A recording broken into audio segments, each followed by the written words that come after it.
Yesus itu Tuhan atas gereja. Tapi yang menuntun kita hari ke hari pada setiap rencana Allah, pergi ke tempat tertentu, ketemu orang itu, yang menuntun kita, yang memimpin setiap langkah kaki, itu adalah Allah Roh Kudus. Roh Suci itu adalah Allah di dalam gereja. Makanya itu Anania Safira di Kisah Para Rasul coba-coba bohongin Petrus. Meskipun dia seolah nampaknya memuliakan Tuhan dengan memuliakan Yesus dengan persembahannya. Tapi Roh Kudus berduka. Buat apa kamu cari muka? Buat apa kamu ngaku begini tapi ternyata begitu? Kenapa pembukuanmu ganda? Gitulah ya di hadapan Tuhan. Langsung di sana Roh Kudus menyatakan penghakiman Allah. Mati rebah dia. Lalu gak lama setelah itu istrinya. Kita harus tahu bahwa di dalam gereja ada roh Allah.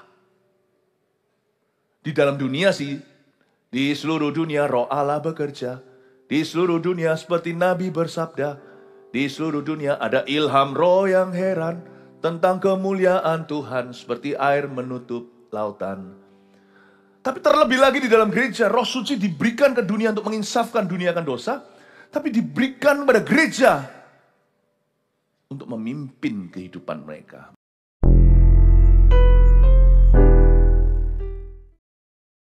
Yesus dari Kejadian sampai Wahyu, pesan yang menjadi pesan utama Kisah Para Rasul adalah Yesus adalah perintis dan kepala gereja. Jadi Yesus itu perintis gereja. Gereja itu idenya siapa? Sekalipun gereja itu nggak sempurna ya. Banyak cacat celahnya sepanjang sejarah. Tapi gereja itu idenya siapa? Idenya Yesus. Gereja dilambangkan mempelai wanita, Yesus Kristus mempelai pria.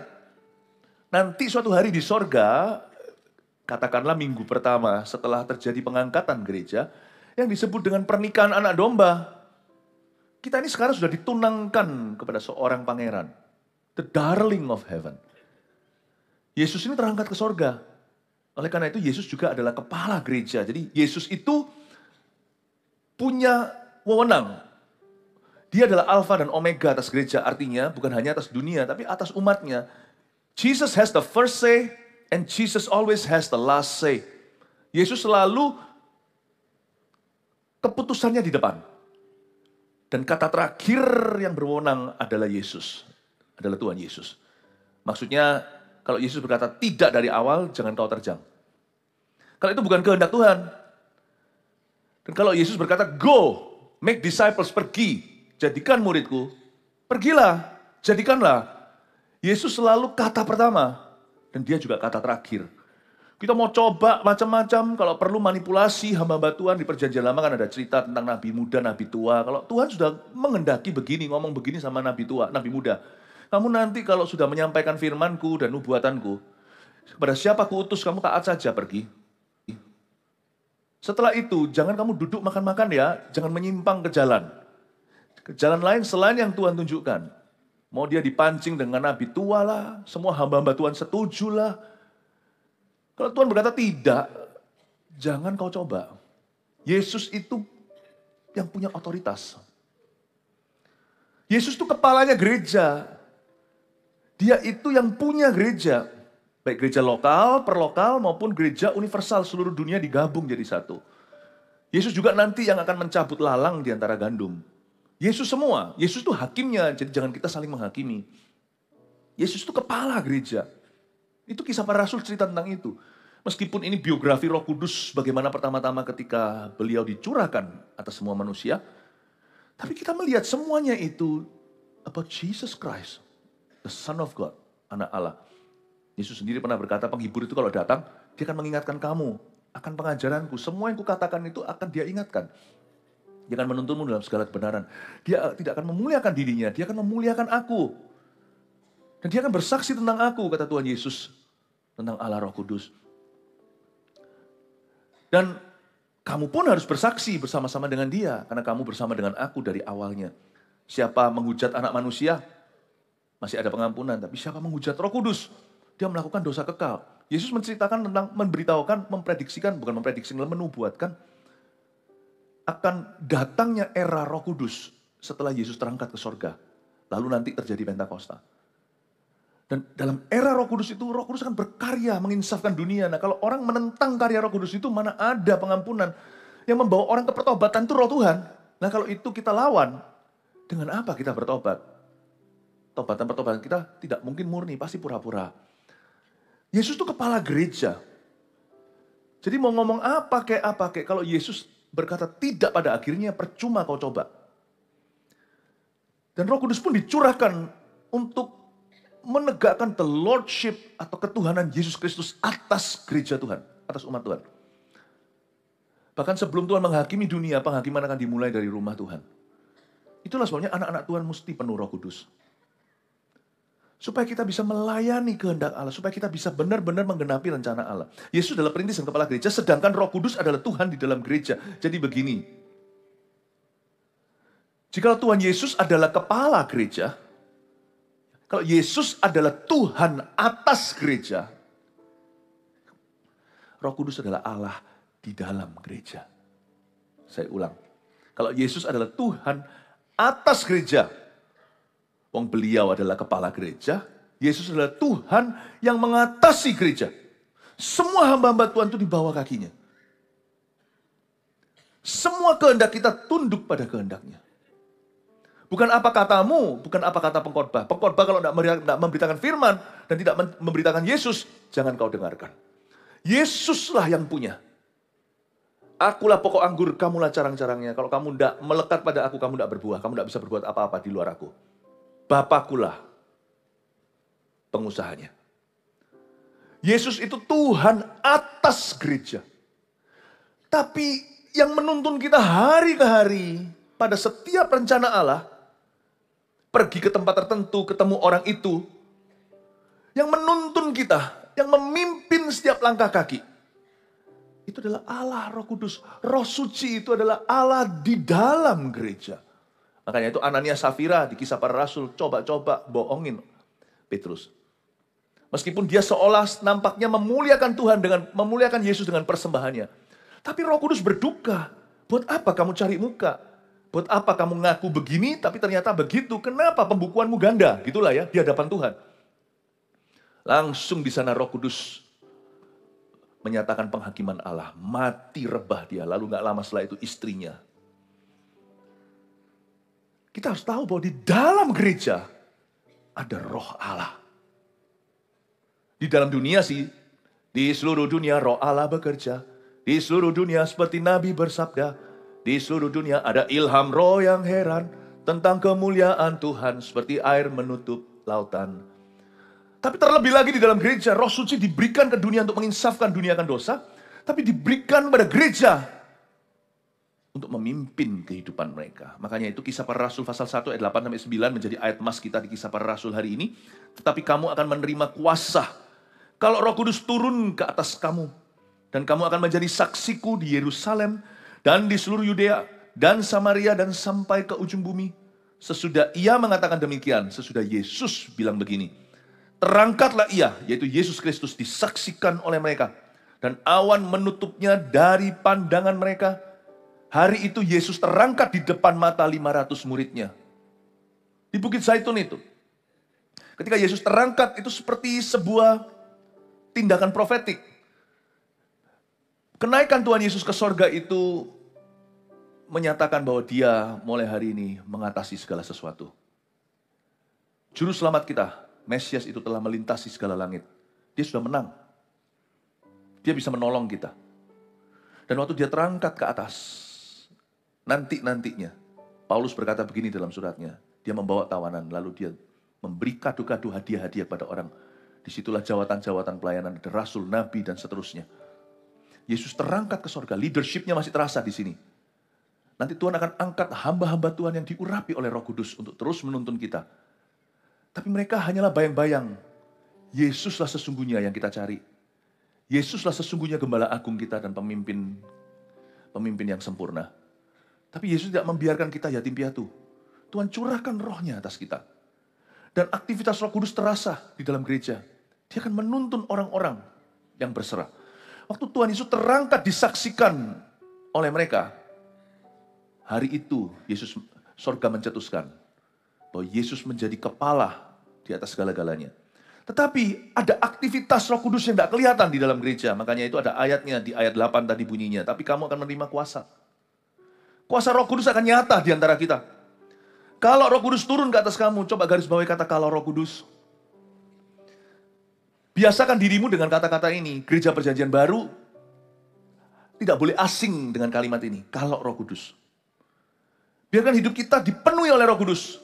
Gereja kita dipenuhi Roh Kudus. Spirit-filled church, spirit-filled life, spirit-filled Christians. Kristen yang dipenuhi Roh Kudus. Kalau Roh Kudus tidak ke sana, aku tidak mau ke situ. Tapi kalau Roh Kudus kehendaki dan tuntun jalanku, aku mau ke sana. Kata kalau Roh Kudus itu sudah menjadi bagian hidup kita di Gereja Perjanjian Baru. Dalam mengiring dan mengikuti Yesus, dalam menyembah dan mengenal Tuhan. Kita itu dituntun Roh Kudus. Going places, meeting people, ketemu orang, pergi ke tempat-tempat tertentu. Tiap hari kita minta tuntunannya. Tiap pagi saya berbahasa roh. Dengan harapan supaya hidupku semakin spirit-filled, spirit-led, semakin dituntun oleh Roh Allah. Peganglah tanganku Roh Kudus, setiap hari ku tak berani jalan sendiri tanpa Roh-Mu. Bawalah diriku kepada segala kebenaran, agar ku tidak tersesat mengikuti jalan-Mu. Tiap pagi saya memberi diri saya diisi. Fill me. Kita adalah gereja Kristen, Protestan, Pentakosta, dan karismatik. Kita terbuka untuk semua karunia-karunia. Dan karunia komunikasi yang saya miliki dengan Tuhan. Itu namanya bahasa roh, bahasa lidah. Dan saya tidak malu mengakuinya. Bahkan Paulus berkata, aku berbahasa roh lebih dari kalian semua. Kita harus banyak mengaktifkan our spiritual gifts, karunia-karunia kita. Karena Roh Kudus itu nyata. Ada di hari ini orang-orang Kristen yang percaya bahwa karunia-karunia itu telah sirna atau cessation theology. Oh sudah nggak ada itu. Kesembuhan sudah ada, sekarang hanya ada kedokteran.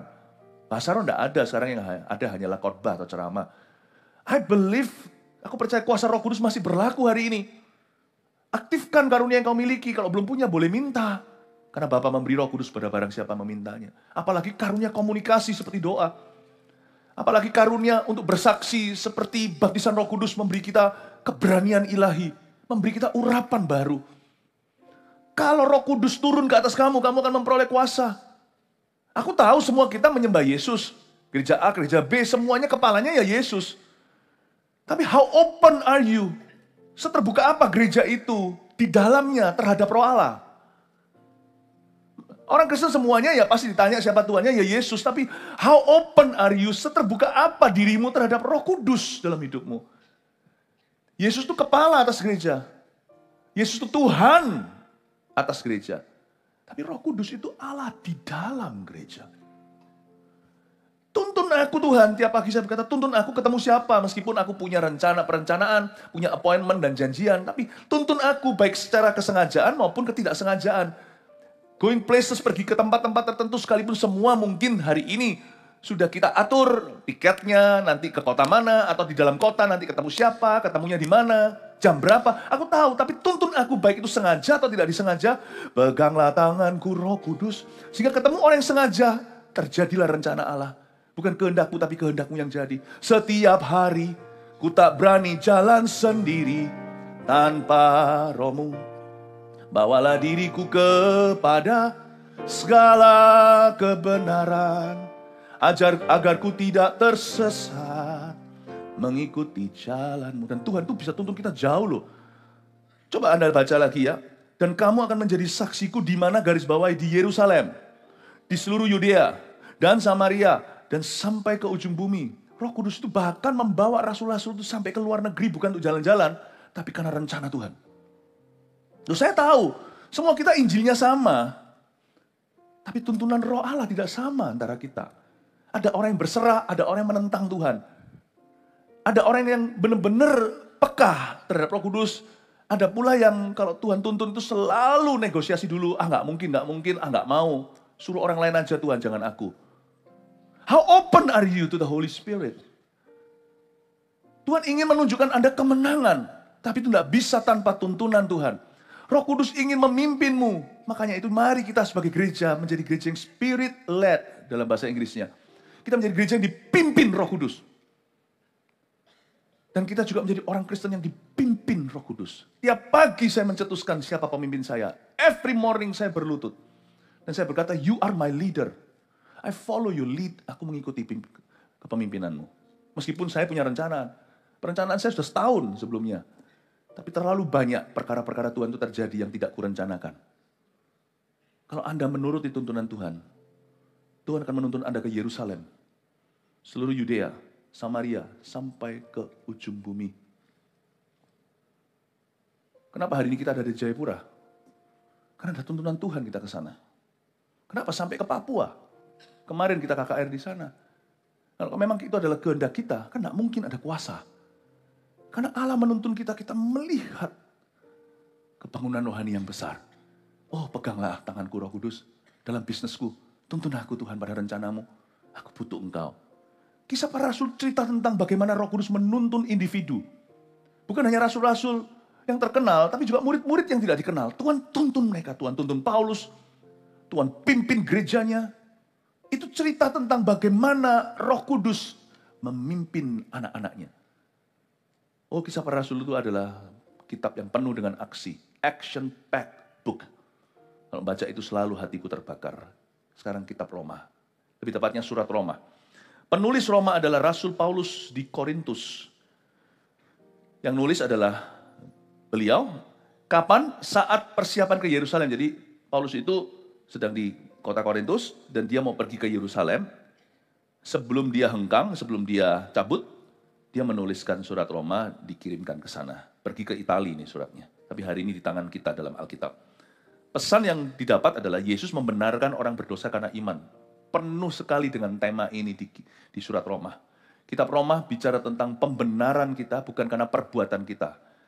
Orang Kristen percaya bahwa kita masuk surga bukan karena kesalehan kita, bukan karena amal sosial kita, tapi karena kita beriman pada Yesus Kristus.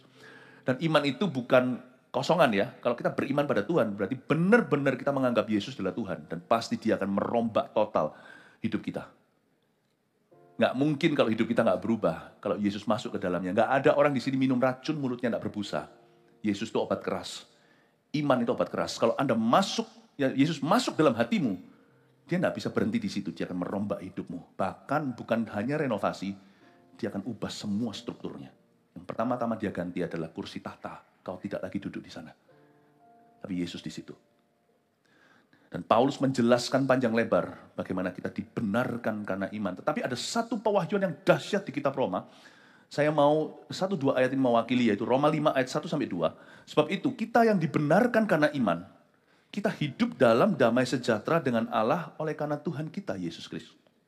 Oleh dia kita juga beroleh jalan masuk oleh iman kepada kasih karunia ini. Di dalam kasih karunia ini kita berdiri, maksudnya berdiri di hadapan Allah, dan kita boleh bermegah dalam pengharapan akan menerima kemuliaan Allah, bukan menerima penghakimannya. Di Roma 8 ayat 1, tidak usah dibuka, ada ayatnya begini. There is therefore now no condemnation for those who are in Christ Jesus. Karena itu, tidak ada penghakiman atau penghukuman bagi mereka yang ada di dalam Kristus Yesus.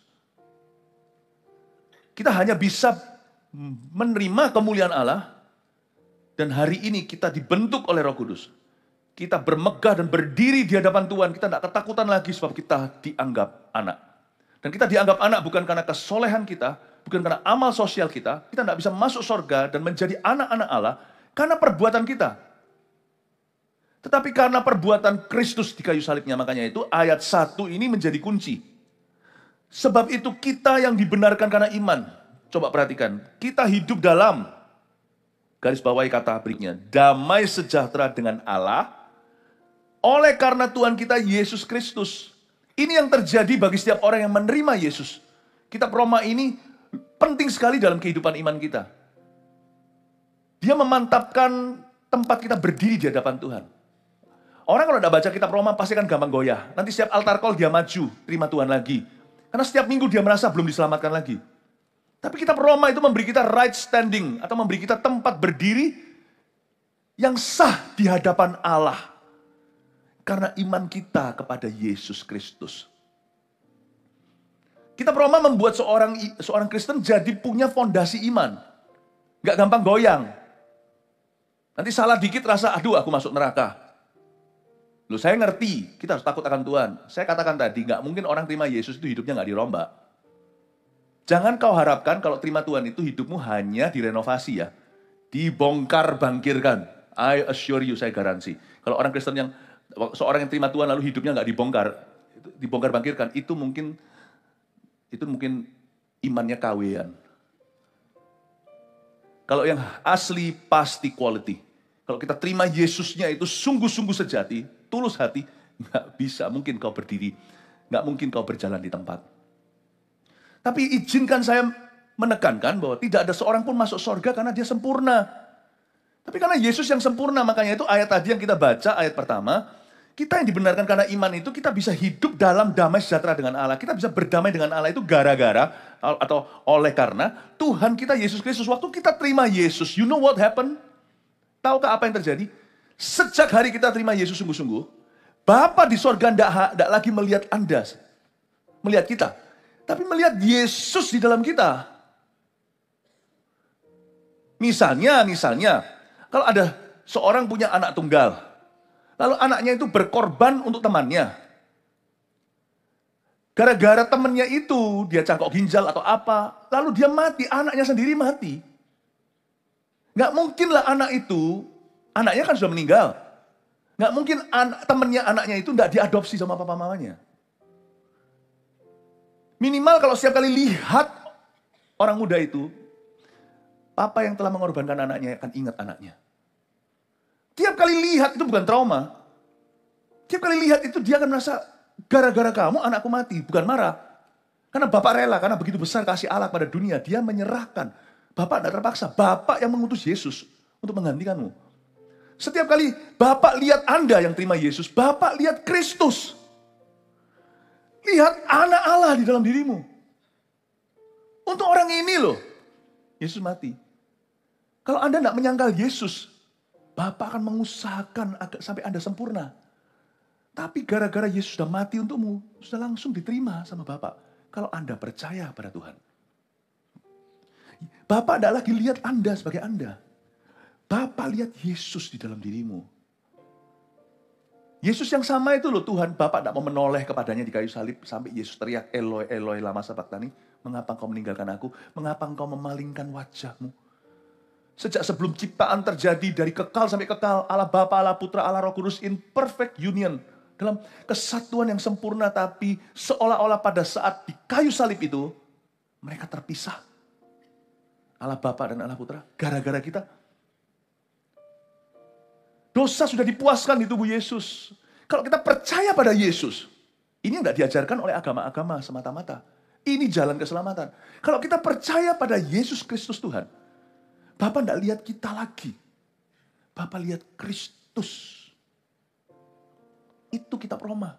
Kita bisa berdamai, hidup damai dengan sejahtera dengan Allah. Oleh karena Tuhan kita Yesus Kristus. Makanya kalau kita salah, berdosa, tetap datang ke Tuhan. Minta maaf. Tuhan mengampuni kita, memulihkan kita, lalu ajari kita gimana taat. Jangan pernah lari, jangan pernah merasa gini loh, aku tunggu layak dulu, aku tunggu sempurna dulu, aku baru ke gereja. Aku baru tunggu sempurna dulu, aku baru baca Alkitab. Loh bukannya kebalikan, Alkitab yang menyempurnakan kita. Bapa melihat Yesus di dalam dirimu. Jangan lagi kau merasa tertolak. Tapi bertobatlah dari dosamu, tinggalkan jalan lamamu. Kasihi Tuhan dengan segenap hatimu. 1 Korintus, mari kita baca. Penulisnya sekarang siapa? Penulisnya juga Rasul Paulus. Rasul Paulus ini penulis terbanyak di Alkitab ya. Rasul Paulus di akhir masa pelayanan 3 tahunnya di Efesus. 1 Korintus itu sebelum Rasul Paulus meninggalkan kota Efesus setelah 3 tahun di sana. Dan di akhir-akhir penghujung masa pelayanannya di situ, Paulus menulis 1 Korintus. Surat Korintus ini sebenarnya ditulis karena suatu kebutuhan yang mendesak. Karena itu pesan yang kita dapatkan di sana, lewat 1 Korintus kita bisa merasakan Yesus itu adalah Tuhan yang mengoreksi gerejanya. Yesus itu melalui Paulus tentunya, mengkoreksi, memurnikan, dan menyempurnakan gereja-gereja. Kalau Anda baca 1 Korintus, Anda bisa merasa seperti guru yang memarahi murid-muridnya. Tapi dia bukan marahnya itu muring-muring. Dia marahnya itu suci. Dia menyucikan kita. Seperti menyuci. Kita kerasa seperti mandi kalau baca 1 Korintus itu. Seperti dimandiin sama Tuhan. Firman itu kan seperti air. Yesus mengkoreksi. Pakai tangannya Paulus, pakai hikmatnya. Untuk memurnikan. Mengkoreksi saja nggak cukup. Tapi dimurnikan. Gereja itu seperti masuk lagi ke dalam dapur api. Dimurnikan lagi sehingga elemen-elemen, tembaga dan sebagainya. Itu satu-satu terbakar sendiri. Tuhan itu seperti penjunan yang kita sudah bahas berapa minggu lalu. Penjunan itu yang membentuk tanah liat di tangannya. Kalau tanah liat itu rusak, dibentuk lagi sampai jadi sempurna. Kita bisa merasakan di 1 Korintus itu Tuhan itu terus memurnikan gereja. Yang maksudnya gereja di sini adalah gereja seluruh dunia, tapi gereja lokal. Karena gereja seluruh bumi ini kan terdiri dari gereja lokal. Ada gereja di Indonesia, ada gereja di Malaysia. Ada gereja denominasi A, ada gereja denominasi B. Jangan kau hina gereja itu miliknya Tuhan. Kalaupun ada lalang di antara gandum, bukan sekarang kita hakimi mereka. Biar Tuhan yang akan menghakimi kita. Tapi bagian kita adalah bergereja. Dan membangun gereja Tuhan. Jangan kita kepahitan. Aku enggak mau gereja-gerejaan. Jangan, karena gereja itu idenya Tuhan. Kita baca kisah para rasul tadi, kita tahu bahwa Tuhan Yesus itu perintis gereja. Itulah sebabnya saya menimbang-nimbang. Kenapa GMS merintis gereja di mana-mana? Padahal di kota itu mungkin sudah ada gereja. Karena tidak semua gereja memberitakan Injil. Saya tahu yang namanya strategi penginjilan yang paling efektif. Itu penanaman gereja. Kalau kita hanya KKR saja itu seperti datang bawa aqua. Tapi kalau nanam gereja itu kita gali sumur. Semua ministry pelayanan itu akan terjadi. Dari pengembalaan, pemuritan, anak-anak muda, anak-anak kecilnya. Gereja-gereja lain menyebut sekolah minggu, tapi termnya GMS adalah gereja anak. Lalu habis itu orang-orang tuanya, bukan hanya itu, sampai kepada semua yang namanya pelayanan-pelayanan kemanusiaan juga dijalankan. Diakonianya. Gereja itu bukan organisasi sosial. Bukan seperti yang kita kenal di dunia ini. Uni apa. Gereja itu adalah institusi rohani. Memberitakan Injil. Gereja bukan hospital yang utama. Meskipun gereja bisa dikasih Tuhan visi untuk membuka hospital. Gereja kita tidak mendapat visi itu. Gereja itu bukan sekolah. Gereja itu adalah institusi rohani. Di mana umat Tuhan itu berkumpul dan mencari Tuhan bersama-sama. Dan firman Tuhan diajarkan. Tapi ada hal-hal lain yang Tuhan mungkin titipkan pada gereja itu. Misalnya sekolahan, misalnya apa dan apa. Selama itu tidak mengubah jalur utamanya, tapi mengkomplimen atau memperlengkapi apa yang menjadi panggilan utama gereja itu, puji Tuhan. Setiap gereja harus mengikuti tuntunan Tuhan. Setiap gereja itu harus punya nilai profetiknya. Artinya Tuhan itu bertutur kata. Sesuatu yang kita tidak bisa dapatkan mentah-mentah waktu kita baca Alkitab, tapi harus dituntun Tuhan. Kita kira gereja ini diizinkan Tuhan punya sekolah enggak? Kalau enggak, jangan coba-coba. Nanti malah justru berubah jalur. Malah justru meninggalkan panggilan. Tapi kalau itu menjadi bagian, gereja itu juga termasuk di dalamnya, diberi Tuhan mandat untuk mengembalikan pada komunitas. Untuk ada pelayanan kemanusiaan. Tapi bukan hanya itu. Yesus punya tujuan untuk datang ke bumi itu adalah naik ke Golgota di Kalvari. Mati dan menebus umat manusia. Dan berita itu menjadi Injil. Tapi along the way, OTW nih, sebelum ke Golgota, sebelum ke Kalvari, Yesus memberi makan 5.000 orang.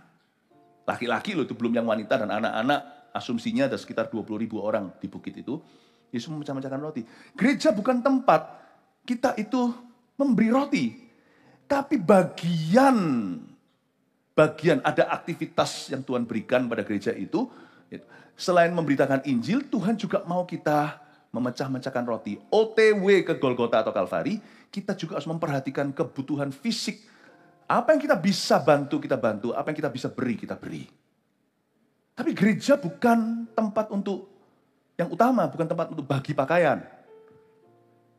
bagi sembako. Bukan. Gereja itu institusi rohani, a spiritual institution. Jadi kalau gereja memberitakan Injil dengan baik, itu cukup sebenarnya. Mengajarkan firman itu cukup sebenarnya. Tapi kalau mereka bagus melakukan tugas utama mereka, kemungkinan besar Tuhan tambahkan talentanya. Kalau satu talenta dikelola, dia akan bertambah. Karena itu kita tidak boleh ekspektasi gereja melakukan segala sesuatu. Gereja tidak boleh teori belaka. Gereja juga harus kasih makan. Gereja juga harus jadi hospital. Gereja juga harus gini. Lakukan sesuatu yang nyata. Loh, spirituality itu nyata. Kerohanian itu nyata. Coba tanpa ini, mungkin mungkin keluarga kita semua pasti amburadul. Tanpa ini, pasti ada sesuatu yang missing. Yang sampai nanti kita rasakan efeknya di dalam perkara-perkara jasmani di hidup kita. Apakah itu kurang real kalau orang mau cerai nggak jadi gara-gara gereja? Karena di dalam gereja ada nasihat yang benar. Orang kalau sudah cerai segalanya itu pasti akan pengaruh di ekonomi, akan pengaruh di pendidikan anak-anaknya dan mental mereka. Jangan kita berkata gereja kok hanya melakukan segini. Tapi kita harus ikut tuntunan Tuhan. Kalau tidak ada Roh Kudus nyata di dalam gereja, maka Bapak Ibu Saudara, kita juga akan berpikiran yang sangat dangkal. Dan kita akan berpikiran manusia. Tunggu dulu ngapain kita ke luar negeri? Indonesia aja nggak mari-mari, nggak selesai-selesai. Kota sendiri, udahlah nggak usah. Yesus berkata Yudea, Samaria, ujung dunia. Yerusalem sendiri masih gonjang-ganjing. Tiba-tiba ada 2 orang individu dari Antioquia. Ada 5 orang pemimpinnya di sana majemuk. 2 diantaranya itu dikhususkan lalu diutus Paulus dan Barnabas. Mula-mula dia pergi ke sebuah pulau. Konfrontasi seorang dukun. Melawan seorang dukun, memenangkan gubernurnya. Lalu seterusnya berubahlah. Akhirnya menjadi perjalanan misionaris pertama. Perjalanan misionaris kedua. Perjalanan misionaris ketiga. Itu kisah para rasul semua. Itu perjalanan misionaris seorang Paulus. Merintis di Korintus, Efesus, Filipi, semuanya. Dan merintis sampai ke luar negeri, sampai ke Eropa. Sampai ke Roma. Gereja Roma bukan Paulus yang rintis sih. Tetapi terintislah jemaat di mana-mana. Kalau pikiran kita hanya sebatas nasionalisme sendiri. Yerusalem aja nggak mari-mari. Ngapain ke luar negeri? Mungkin hari ini Yerusalem juga nggak kelar sih. Tapi di Indonesia nggak ada gereja. India nggak ada gereja. Eropa nggak ada gereja. Meskipun sekarang juga nggak ada gereja jadinya. Karena mengalami redup. Kalau tidak ada orang peduli, semua orang hanya peduli negara dan kotanya. Dan semua orang bermentalkan korban. Kami di sini juga belum sempurna. Saya rasa ini waktunya gereja Indonesia maupun orang Indonesia juga menyadari bahwa kita bagian dari umat Tuhan. Kita bagian dari umat misionaris di Perjanjian Baru. We must do something. Karena itu GMS melakukan sesuatu yang bagi beberapa orang crazy. Sampai ke Eropa. Sampai Taiwan, sampai Hong Kong semuanya. Kalau pikiran kita itu hanya pikiran manusia, maka banyak rencana Bapak terhambat. Tapi kalau kita benar-benar izinkan Roh Kudus untuk take over hidup kita, kita akan melihat dua-dua dikenapi Tuhan. Janganlah kita itu hari ini bersandar pada pikiran sendiri. Perjanjian Baru itu penuh dengan revolusi di sini.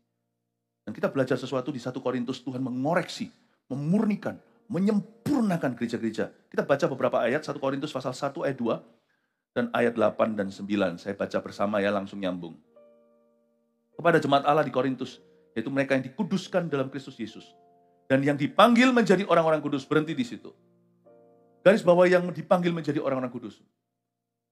Kita semua dipanggil jadi orang-orang kudus. Padahal ini surat adalah kepada jemaat Allah di Korintus. Surat ini ke gereja, tapi pesan Tuhan sampai ke setiap believer, setiap orang percaya di dalam gereja-gereja. Setiap kita dituntut tanggung jawab pribadinya untuk membangun tubuh Kristus. Orang yang tidak membangun tubuh Kristus adalah orang yang sudah trauma dan berkata, aku tidak usah gereja-gerejaan. No. Saya memilih berada di sisi pembangun, bukan pengkritik. Meskipun ada banyak hal yang perlu dikoreksi. Yes, it's true. Saya mengambil sisi lover, pecinta, pengasih, penyayang, bukan hater, pembenci. Saya tidak mau ambil posisi di sisi trauma dan menjadi korban. Tapi bagaimana aku menjadi bagian dari solusi di dalam gereja lokal yang di mana aku ditanam. ditanamkan. Jadi sekarang kita tahu dari ayat-ayat ini perjanjian baru sebelum kita baca lebih lanjut bahwa adalah merupakan kehendak Tuhan Anda tertanam di sebuah gereja lokal. Karena tidak boleh main-main. Karena gereja itu idenya Tuhan. Yesus itu perintis gereja. Why kita juga merintis gereja kemana-mana? Karena Yesus itu perintis gereja. Kita tahu bahwa Tuhanlah yang menempatkan kita di gereja lokal yang tepat untuk pertumbuhan kita. Berdoalah di mana kita harus bergereja. Kalau kita sekarang sudah usah berdoa, kita sudah tertanam di sini. Tapi doakan gerejamu. Doakan gerejamu. Dan doakan visi misinya. Sekarang saya jelaskan juga bahwa menanam gereja itu seperti menggali sumur. Dia tidak tabrak dan lari. Semua ministry dijalankan sesudah gereja itu berdiri. Kenapa gereja? Kita tetap mendirikan gereja di mana-mana karena saya tahu Yesus adalah pendiri gereja. Simple aja. Karena tidak semua gereja memberitakan Injil. Sometimes Tuhan menggerakkan yang namanya penanaman gereja baru di kirbat-kirbat yang lama. Karena itu kita harus mengambil sisi hari ini. Kita tahu bahwa kita dipanggil Tuhan menjadi orang-orang kudus, ayat yang kita baca tadi. Setiap kita dituntut personal responsibility kita. Jangan jadi orang kepahitan dengan gereja. Dan kalau ada di antara kita sini adalah orang-orang yang sebelumnya sudah pernah di gereja lama, kalau kita pindah ke gereja yang baru, tidak sedikit pula ada jemaat kita yang pindah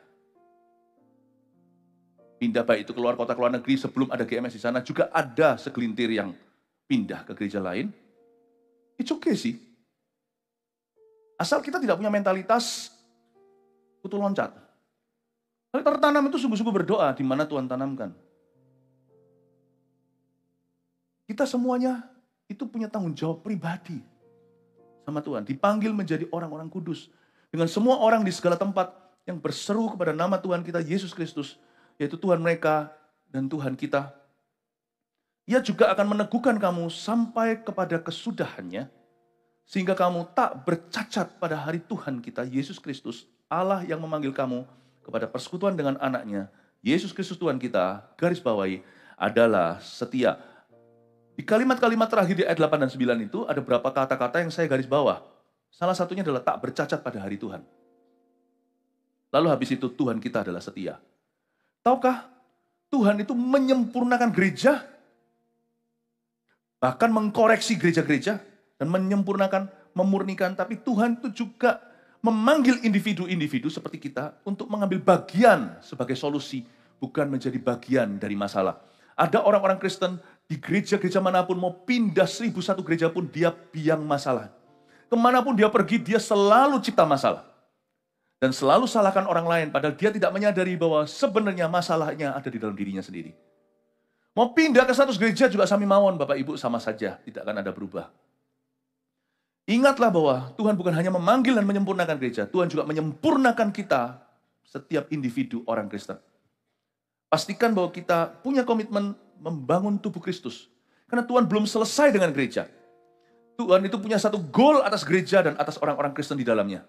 Sehingga kita semua tak bercacat nanti suatu hari pada hari kedatangan Tuhan. Dan Yesus itu adalah setia. Dia yang memanggil kita pada persekutuan dengan anaknya. Ini bicara tentang perhimpunan orang-orang percaya. Ini bicara tentang gereja. Tuhan itu yang memanggil kita ke gereja. Tuhan itu setia. Why I don't give up? Kenapa saya tidak menyerah atas gereja? You want to know why? Karena Tuhan tidak pernah menceraikan istrinya. Gereja itu idenya Allah. Yesus adalah kepalanya. Dan Roh Kudus masih bekerja. Tuhan tidak pernah menceraikan mempelai wanitanya. Mempelai wanita itu bukan persekutuan doa. Apalagi persekutuan yang bisa kau buat di bawah powermu. Pada orang-orang yang bolehlah ada, tapi itu bukan gereja. Itu seperti sesuatu yang ekstra, it's good for you, tapi itu bukanlah. Karena gereja yang murni tidak berada di bawah kontrol bahkan seorang pengusaha. Kalau Anda bukan Lewi, jangan coba-coba. Jangan coba-coba. Gereja yang bisa kau ciptakan dengan kemampuanmu dan dengan uangmu misalnya. Itu gereja yang ada di bawah kakimu. Sedangkan gereja that is true, yang betul, adalah gereja yang di bawah kaki Kristus. Dan kita semua bersama-sama bertumbuh di sana. Gereja yang tidak dikontrol oleh orang-orang yang punya kuasa. Tapi orang-orang yang dipanggil Tuhan akan Tuhan bangkitkan untuk memimpin perhimpunan orang-orang benar itu. Yesus adalah setia, dia tidak pernah menceraikan gereja. Puji Tuhan, saya bersyukur bahwa jemaat kita hari ini, GMS bukan satu-satunya gereja di dunia, dan kita juga masih terus disempurnakan, tapi kita harus mempertahankan dan memelihara the good culture, kebudayaan yang baik yang ada di gereja kita, di mana jemaat tidak perlu hidup dengan trauma. Kita berdoa terus supaya gereja-gereja yang ada di atas muka bumi, termasuk gereja kita tercinta, selalu dibebaskan dari skandal. Supaya kita semua bisa bertumbuh, visi misinya jelas. Sebab setiap gereja yang visi misinya jelas, dan value nilai-nilainya itu baik, gereja seperti itu adalah aset yang luar biasa di dalam kerajaan Allah. Mari kita berdoa supaya gereja-gereja semua menjadi seperti itu. Tapi kan kita tidak punya wewenang atas semua gereja. Karena Yesuslah kepala atas seluruh gereja. Kita kan hanya bisa tangani 5 roti 2 ikan yang ada di dekat kita. Mari kita benar-benar membangun tubuh Kristus dari sisi sini. Kalau Anda tertanam di gereja ini, mari kita bangun gereja ini bersama-sama. Karena gereja ini adalah warisan untuk anak cucu kita. Amin Bapak Ibu. Ya, 2 Korintus, sekarang kita baca. Penulisnya Rasul Paulus waktu dia berada di provinsi Makedonia. Makedonia itu ada kota Filipi dan sebagainya. Pesan Yesus di 2 Korintus adalah Yesus memanggil dan menegakkan otoritas hamba-hambanya, khususnya gembala sidang yang merupakan tudung rohani jemaatnya. 2 Korintus ini bedanya sama 1 Korintus. 1 Korintus itu yang dikoreksi adalah gerejanya, jemaat gerejanya dan jemaatnya. Dan termasuk di dalam 1 Korintus dijelaskan bahwa tidak boleh ada percabulan, perjinahan di antara jemaat. Jadi itu sangat-sangat gamblang sekali membahas segala sesuatu. Ya, di sana diajarkan praktek-praktek yang salah, waktu mereka makan bersama itu semua hanya mikirkan makanan, tidak mikirkan saudara seiman. Ya, kebutuhannya lebih penting daripada orang lain. Diajari untuk hidup, bukan hanya mawas diri, tapi peduli dengan sesama saudara seiman. Sebelum gereja bisa melayani orang-orang dunia, gereja harus bisa saling melayani dulu di dalam tubuh Kristusnya, di dalamnya. Tapi di 2 Korintus, Yesus lebih banyak di sini memanggil dan menegakkan, serta menunjukkan hamba Tuhan yang sejati itu seperti apa. Yesus memanggil dan menegakkan otoritas hamba-hamba Tuhan, khususnya gembala sidang yang merupakan tudung rohani jemaatnya. Dalam hal ini kenapa Paulus tergerak untuk menulis 1 Korintus? Karena terjadinya perdebatan, karena Paulus punya otoritas dipertanyakan. Padahal Paulus itu adalah bapaknya mereka. Paulus adalah gembala sidangnya. Apakah 2 Korintus ini adalah a self-centered letter, atau apakah 2 Korintus ini adalah surat yang tentang Paulus melulu? Bukan. Paulus tahu kalau hubungan mereka dengan Paulus goyang, kerohanian mereka akan goyang. Paulus tahu bahwa dia bukan Yesus. Dia menolak loh ya. Orang-orang yang yel-yel, aku pengikut Paulus, aku Kefas, aku Apolos. Paulus bilang, kami itu apa sih? Kami ini kan hanyalah hamba. Aku bisa menanam, Apolos menyiram. Tuhan yang kasih pertumbuhan. Tapi Paulus tahu kalau mereka itu goyang, tudung rohaninya bolong. Paulus harus menulis surat bukan untuk membela dirinya. Paulus menulis surat untuk memulihkan tudung rohani mereka. Di sini kita tahu banyak sekali hikmat yang Tuhan tunjukkan bagaimana menjadi hamba Tuhan. Ada patron-patron yang tidak bisa disangkali di 2 Korintus yang hari ini bisa menjadi standar kita. Salah satu ayat yang saya pilih di sini adalah 2 Korintus 5 ayat 11 dan ayat 20. Bunyinya begini, kami tahu apa artinya takut akan Tuhan. Karena itu kami berusaha meyakinkan orang. Bagi Allah, hati kami nyata dengan terang. Dan aku harap hati kami nyata juga demikian bagi pertimbangan kamu. Jadi kami ini adalah utusan-utusan Kristus. Ini bukan Petrus ngaku-ngaku, tapi Petrus ingatkan. Hubungan mereka itu dari Tuhan. Seakan-akan Allah menasihati kamu dengan perantaraan kami.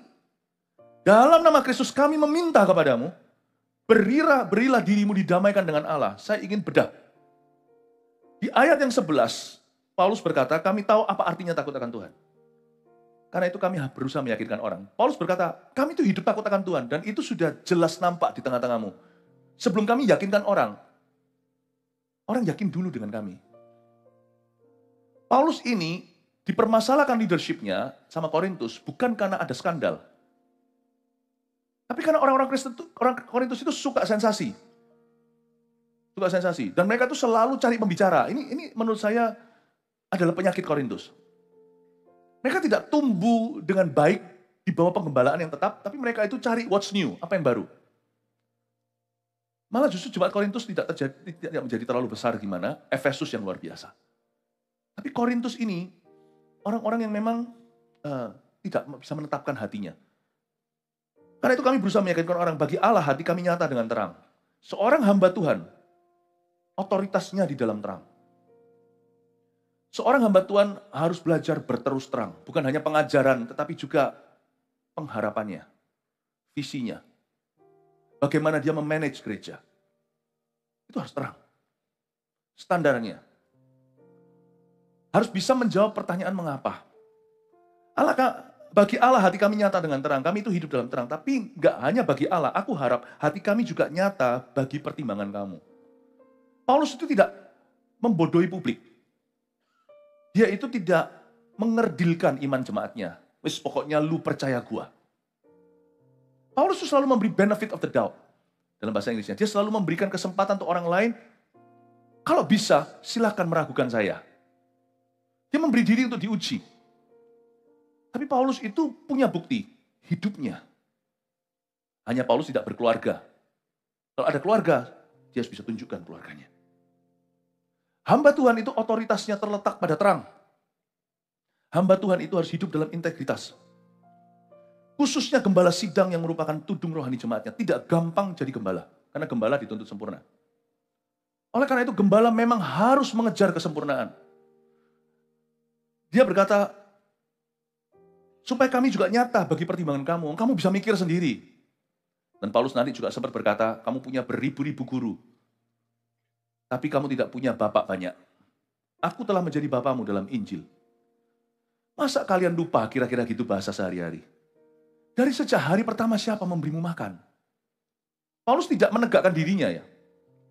Paulus itu seorang yang sangat secure dan rasa aman. Seorang pemimpin yang tidak sejati akan selalu menanam figurnya. Paulus tidak begitu tuh suratnya semua kecuali 2 Korintus. Karena Korintus memang sedang dalam bahaya. Bukan Paulus yang berbahaya. Paulus bisa rintis lagi. Tapi mereka kalau goyang dengan Paulus, gembala sidangnya loh. Itu ada roh perpecahan masuk. Kalau mereka sampai goyang, yang rugi mereka. Papa mama sama anak. Anakmu minggat dari rumah. Kalau Anda masih muda, masih stamina, ya masih bisa. Punya anak lagi loh. Tapi anak yang minggat itu, bisakah dia punya orang tua?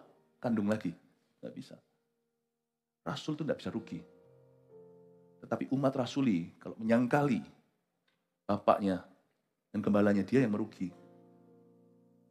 Ini bukan berarti kita bisa, seorang hamba Tuhan bisa salah guna dan berkata, jangan jamak orang yang diurapi. Lalu dia semena-mena. Paulus menunjukkan di sini, kasih disclaimer supaya jangan sampai ada hamba-hamba Tuhan yang salah menggunakan wewenangnya. Dia berkata, lihat, hidupku itu dalam terang. Bukan hanya di hadapan Allah. Kalau itu orang bisa ngaku-ngaku. Di hadapanmu, pertimbangkan aku. Jemaatnya suruh mikir. Ini kalau nggak secure, kayak apa? Sedangkan Paulus itu sudah didengungkan, dibenturkan head to head dengan Apolos lah, dengan Kefas lah. Ada juga yang nggak mau ikut-ikutan. Aku nggak usah ikut-ikutan. Aku bukan kelompoknya Paulus. Aku bukan Apolos. Aku kelompok Yesus. Ya, tapi kan sudah ngamuk dulu gara-gara nggak mau ikut Paulus. Bahasanya sih keren. Aku ikut Yesus. Aku nggak lihat orang, nggak lihat hamba Tuhan. Tapi kan sudah kepahitan. Orang kayak gitu kedengarannya seperti netral, tapi sudah kepahitan. Sama dengan anak Anda di rumah berkata, aku nggak lihat papa, nggak lihat mama lagi. Aku lihat Yesus ya. Berarti kan sudah kepahitan. Ya saya tahu. Kalau kita suatu hari dewasa rohani kan kita tahu bahwa papa mama pun hanyalah titipan Allah. Kita tuh dititipkan mereka. Tapi kan kita nggak usah desas-desuskan. Kita nggak usah kobar-kobarkan. Kita nggak usah rame-rame. Aku nggak lihat papa, nggak lihat mama. Loh, saya tahu papa mama itu titipan. Saya juga dititipkan mereka. Tapi saya nggak malu kok mengakui bahwa saya anaknya siapa. Dan saya malah bangga sama orang tua. Saya bilang ini papa saya, mama saya. Saya bangga. Orang Kristen yang kepahitan itu yang selalu berkata di gereja-gereja, aku nggak lihat orang, nggak lihat pendeta, nggak lihat ini, nggak lihat mas, mbak. Kelihatan kepahitan. Anda harus pulih. Kalau dulu ada pendeta yang pernah melukaimu, Anda mesti pulih dulu. Itu Anda tidak bisa bertumbuh. Ya betul, memang semuanya itu lihat Tuhan, I know. Tapi dengan kita gembar-gemborkan, itu ketara kita kepahitan. Bapak, hari ini oke kok kita berkata ini papaku, ini pemimpinku, ini gembalaku, it's okay. Hati kami nyata juga demikian. Seakan-akan Allah menasihat kamu dengan perantara kami. Dalam nama Kristus kami meminta kepadamu. Kalau Anda baca ya, ada kata kami meminta kepadamu garis bawahi. Akhirnya Paulus minta nih. Ini hamba Tuhan minta-minta nih. Karena zaman Paulus pun sudah ada hamba Tuhan yang minta-minta. Di Korintus itu dia terus mengatakan hamba Tuhan begini, hamba Tuhan begitu. Di surat-suratnya yang lain juga, dia selalu berkata hati-hati dengan pendeta-pendeta yang punya maksud palsu. Paulus tahu, setelah aku pergi nanti dengan penatua Efesus, dia berkata nanti akan ada serigala-serigala berbulu gembala yang akan menghampirimu. Paulus tahu. Nah, akhirnya minta nih hamba Tuhan. Tapi kita lihat apa yang dia minta. Kami meminta kepadamu, berilah dirimu didamaikan dengan Allah. Ampun deh, luar biasa. Pas dia minta untuk kebaikan mereka. Berilah dirimu didamaikan dengan Allah. Di sini dia mencipta satu standar. Hamba Tuhan sejati tidak boleh minta-minta. Nggak bawa proposal kemana-mana. Nggak setiap kali buka, kalau bicara firman, yang mulut yang keluar itu bukan firman. Tapi minta. Bisa juga memberikan hint atau bocoran. Hari ini gembalanya butuh apa? Pertimbangan kami, khususnya hamba-hamba Tuhan berbicara di atas ini. Khususnya in-house speakers, yaitu gembala-gembala yang ada. Pastor Pau, Pastor siapa, Pastor Samuel, Handoko, dan sebagainya. Pernahkah kami di atas ini memanfaatkan firman untuk agenda pribadi atau meminta sesuatu dari Anda? Baik itu pengakuan, baik itu keistimewaan, perlakuan istimewa, baik itu uang, harta siapa yang pernah kami minta, wanita siapa atau pria siapa yang pernah kami jamah. Nah, hamba Tuhan sejati, Paulus jelaskan di situ. Kalau dia buka mulut minta, itu untuk kebaikan jemaat. Aku minta kalian ikut MSC. Aku minta Anda dibaptis. Nggak minta mobil, nggak minta rumah, nggak minta free food, nggak minta ditraktir. Pertimbangkan. Be smart. Kata Paulus, be smart. Dan Paulus berkata, kalau aku saja jadi hamba Tuhan begini, kalian mesti kuai-kuai bertumbuh. Udah tenang, pasang tapal kuda. Bertumbuhlah di Korintus itu, bertumbuhlah dengan sehat. Luar biasa loh Korintus ini. Ini orang-orang yang trauma sama gereja dan pendeta. Mesti baca. Dan pendeta dan gereja yang membuat trauma jemaatnya, mesti baca juga. Haleluya. Dan bersyukur di gereja kita tidak ada yang beginian. Haleluya. Kasih tepuk tangan untuk Tuhan. Oke ya, 2 lagi selesai ya. Thank you ya untuk kalau agak overtime sedikit ya. It's okay ya. Galatia. Penulisnya Rasul Paulus di Antioquia sebelum berangkat sidang ke Yerusalem. Paulus itu mau pergi sidang, bukan di sidang karena apa? Sidang di Yerusalem itu rapat besar. Dia mau rapat dengan para rasul di gereja Yerusalem, khususnya tentang satu isu bahwa sunat itu perlu. Kalau tidak disunat, tidak masuk surga, dosanya tidak diampuni. Paulus membantah. Jadi karena itu Galatia penuh sekali dengan cerita tentang kasih karunia, grace. Bahwa terima Yesus bertobat dari dosa, sudah cukup. Ya. Udah lebih dari cukup. Tidak perlu sampai disunat secara lahiriah seperti orang-orang Ibrani, orang-orang Yahudi. Karena itu adalah perjanjian lama. Tapi kasih karunia di perjanjian baru itu sudah mencakup itu. Sunat yang dimaksud di sini justru diartikan rohani oleh Paulus. Artinya kulit katan dosa, artinya bertobat dari perbuatan-perbuatan yang salah. Tidak perlu ada tanda lahiriah lagi. Ya. Karena itu pesan yang diberikan oleh Paulus di Galatia, Yesus memberikan kasih karunia bukan berdasar perbuatan kita, tapi karena iman percaya kita. Mirip sama Roma, tapi ada sesuatu yang lebih. Kalau kitab Roma di situ dia bicara pada orang-orang non-Yahudi pula. Ya, di Galatia dia menjelaskan tentang orang-orang Yahudi yang datang ke gereja yang dia rintis. Lalu ceritakan, tidak cukup loh terima Yesus dan dibaptis. Tidak cukup loh hidup baru, kalian mesti disunat seperti orang-orang Yahudi. Jadi bukan lagi sunat itu sebagai higienis secara fisik untuk kesehatan, tapi bagi orang-orang yang memberitakan Injil palsu ini, dianggap itu persyaratan untuk keselamatan. Galatia 3 ayat 1-3 menjadi ayat mas kita, hai orang-orang Galatia yang bodoh. Wah, Paulus itu berani ya. Siapakah yang telah mempesona kamu? Ngamuk ini gembalanya. Bukankah Yesus Kristus yang disalibkan itu telah dilukiskan dengan terang di depanmu? Ingat gak gua ngomong apa? Itulah, waktu kalian lahir baru, ingat gak Injil yang kuberitakan? Hanya ini yang hendak ku ketahui dari kamu. Aku mau tahu sih, ditarik benang merahnya. Adakah kamu telah menerima roh karena melakukan hukum Taurat? Waktu aku pertama membawa Injil itu, kamu membawa agama Yahudi, Atau membawa Injil Yesus Kristus mati di Kalvari, lalu Roh Kudus yang take over dari situ, dan firman Tuhan akan ajarimu hidup sehari-hari.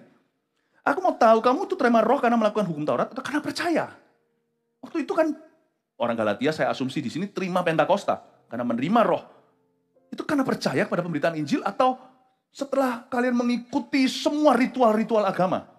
Tidak sedikit di antara kita kan, terima Tuhan sebelum MSD 1, MSD 2, sebelum kita masuk kelas-kelas, bahkan ada yang terima baptisan Roh Kudus waktu di MSC pertama, bahkan sebelumnya. Waktu kita percaya, Tuhan memberikan pada kita. Adakah kamu sebodoh itu, kamu telah memulai dengan roh, maukah kamu sekarang mengakhirinya dengan daging? Galatia mengajari kita the power of faith, iman itu jalan masuk. Ada miripnya dengan Roma, apalagi Roma 5, iman adalah jalan masuk kasih karunia. Bukan hanya kasih karunia berupa keselamatan, itu yang pertama, kartu perdana. Tapi setelah itu, semua janji Tuhan digenapi dalam hidupmu itu harus by faith. Dengan iman. Baik itu kesembuhan badan, baik itu penyertaan di tempat kerja, menemukan jodohnya, keluar dari hutang piutang, by faith. Selalu mulai dengan iman, lalu Tuhan tuntun jalan. Dan Galatia mengajarkan the power of believing. Only believe, all things are possible, only believe. Percaya saja, segala sesuatu mungkin bagimu. Efesus terakhir, dengan ini saya selesai. Penulis Rasul Paulus di penjara rumah di Roma. Di Efesus ini, Paulus menulisnya dari penjara rumah, bukan sel bui, tapi di rumah dia tidak boleh keluar, tahanan rumah. Paulus menulis, dan pesan yang Paulus tulis ini, Efesus adalah gereja teladan, Yesus membangun tubuhnya di dunia, yaitu gereja perjanjian baru. Yesus bangun gerejanya, Yesuslah pendiri gereja, dia perintis gereja.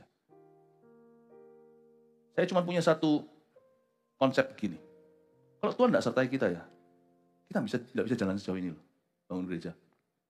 Kita sekarang di ratusan gereja loh, tidak main-main.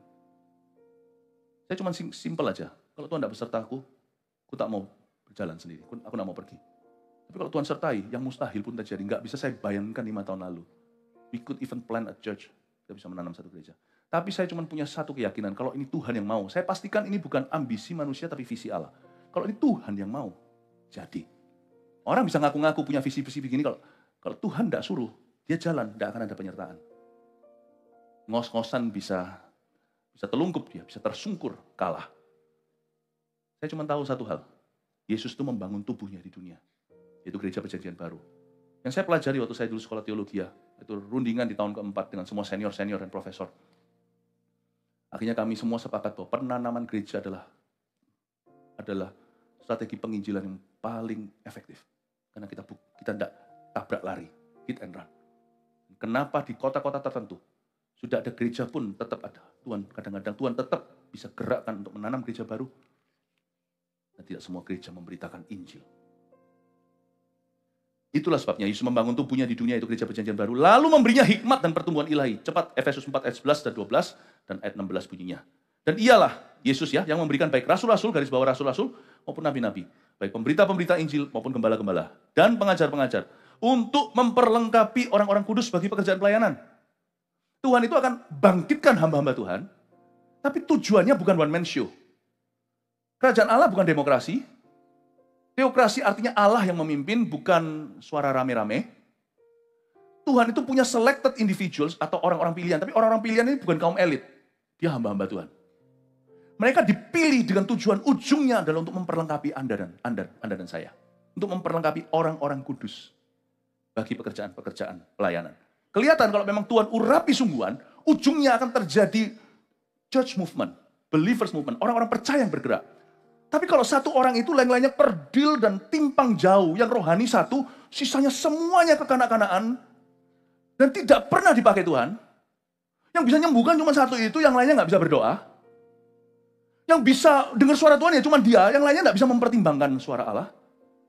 Yang ngerti kupas Alkitab ya cuma satu orang itu, tapi tidak pernah diajarkan ilmu, dan mereka semuanya bengong saja. Nggak bisa membaca Alkitab sendiri. Dan I think, mau rasul kayak nabi semuanya itu fail. Tujuannya adalah memperlengkapi orang-orang kudus bagi pekerjaan pelayanan, bagi pembangunan tubuh Kristus, daripadanya lah seluruh tubuh, yaitu yang rapi tersusun, dan diikat menjadi satu oleh pelayanan semua bagiannya, garis bawahi pelayanan semua bagiannya, sehingga akan bangkit ministry-ministry. Tiba-tiba dibawa orang-orang kalau memang diurapi, begini kita uji pengurapan hamba-hamba Tuhan. Kalau tiba-tiba ministry bangkit, dan jadi bagus-bagus, Dan malah bisa dalam area-area tertentu melebihi orang-orang ini. Dan I think we are right on track. Kita berada di jalur yang tepat. Yang rapi tersusun diikat menjadi satu pelayanan semua bagiannya. Sesuai dengan kadar pekerjaan tiap-tiap anggota. Menerima pertumbuhannya dan membangun dirinya dalam kasih. Terakhir ini, 5 jawatan. Katakan 5 jawatan. Di Efesus ini Paulus menunjukkan, karena Efesus beda sama Korintus. Korintus itu masih goyang sama gembala sidang. Efesus ini mantap. Ini sehati seroh sama Paulus. Makanya Paulus bisa bawa mereka langsung ke 2.0. Dia enggak ke 1.0, tapi bisa bawa ke 2.0. Dia mulai jelaskan. Di dalam kepemimpinan ada tipe-tipe begini. Rasul, nabi. 5 jawatan ya. Pemberita Injil, gembala, pengajar. Ini tidak semua orang punya. Ini juga bukan hanya sifat belaka. Tapi ada orang-orang tertentu yang memang punya office. Ini adalah kantor rohani yang tidak kelihatan. Apapun jabatan mereka, ini adalah jawatan mereka. Saya jelaskan gini ya. Rasul itu apa? Ini ilustrasi yang tidak sempurna, oke? Tapi buat kita gampang ingat. Rasul itu bisa jadi dia punya posisi adalah gembala. Gembala sidang atau gembala lokal, gembala apa. Tapi kita melihat ada sesuatu yang istimewa. Rasul itu seperti ibu jari yang, ini sekali lagi ilustrinya tidak sempurna. Ibu jari yang bisa menggenggam rapat semua jari yang lain, yang sisa 4. Rasul itu seringkali disebut bapak gereja.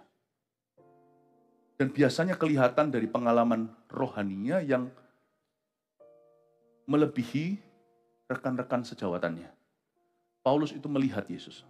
Dan sebagainya. Ada sesuatu yang sifatnya supranatural itu bukan untuk gaya-gaya. Dan ujungnya bukan untuk minta-minta memanipulasi, aku adalah utusan Allah. Bukan. Bukan untuk mengintimidasi orang atau memanipulasinya. Tapi pasti ada sesuatu yang besar. Rasul itu seringkali disebut first among equals. Dia tidak lebih tinggi dari yang lainnya, kecuali jabatan ya. Ini semua 5 jabatan tidak ada hubungan dengan jabatan. Bisa jadi ini di bawah ini di bawah itu. Semua itu tergantung jabatan dalam organisasi segalanya. Tapi ini adalah fungsi, ini adalah urapan, ini adalah pengaruh. Dan Rasul itu biasanya seperti ibu jari. Seperti kalau hari ini bisa jadi seperti propam provosnya. Jadi kalau gembala itu jemaat adalah gerejanya, Rasul itu gerejanya adalah hamba-hamba Tuhan. Makanya itu Paulus tidak memegang gereja sendiri, lalu pegang sendirian, tapi dia pergi 3 tahun di Efesus, 1,5 tahun ada di Korintus. Paulus itu merintis gereja-gereja, biasanya visinya beda, pengalaman rohaninya, tapi tujuannya adalah karena Tuhan mau membangun sesuatu.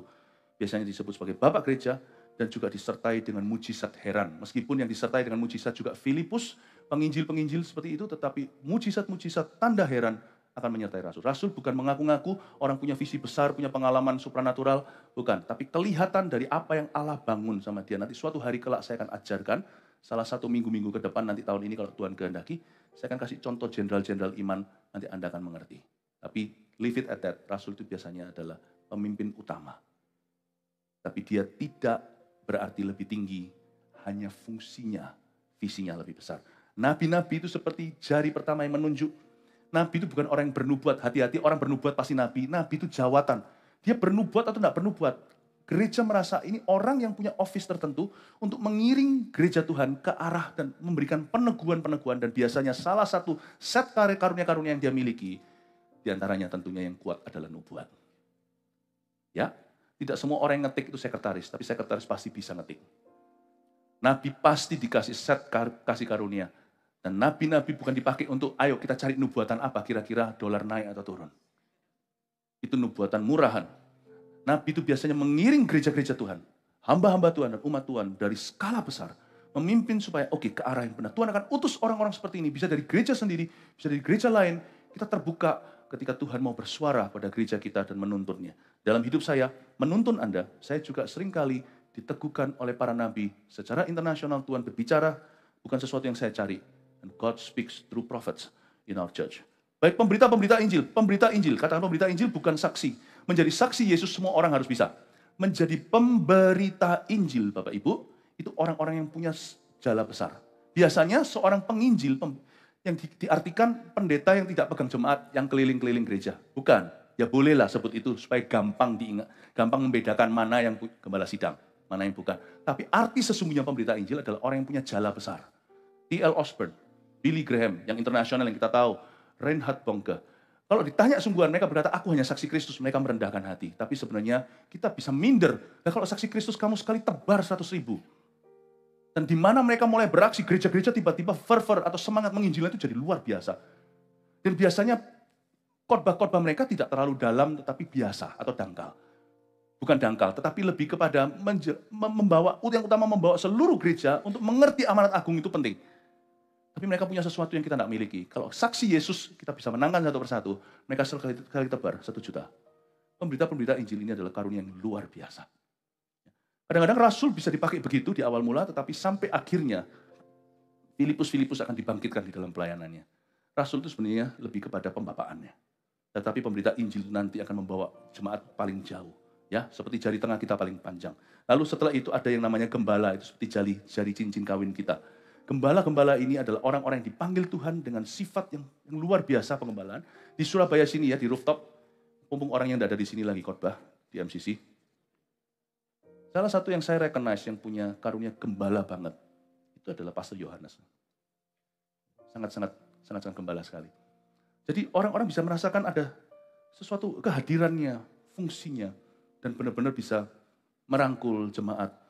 Itu gembala-gembala. Dan kita puji Tuhan, kita punya gembala-gembala yang baik, ratusan hari ini di gereja-gereja kita. Terakhir, pengajar-pengajar. Pengajar-pengajar adalah orang-orang yang juga mengajar, semua jawatan ini akan mengajar. Tapi pengajar-pengajar ini memang orang-orang yang sangat dalam, punya karunia teaching yang luar biasa. Tahukah Anda ada orang-orang tertentu kalau ngajar itu jadi, terbuka. Saya jelas sekali, saya bukan tipe gitu, saya ngajarnya ya sudah pas-pasan begini. Tetapi pengajar itu bisa betul-betul membawa gereja itu sistematis berpikir, dan kita tahu bahwa ada orang-orang yang dipakai begini di dalam tubuh Kristus untuk memperlengkapi kita. Haleluya, terima kasih untuk kesabarannya, saya overtime sekali, makasih Anda bersabar, God bless you.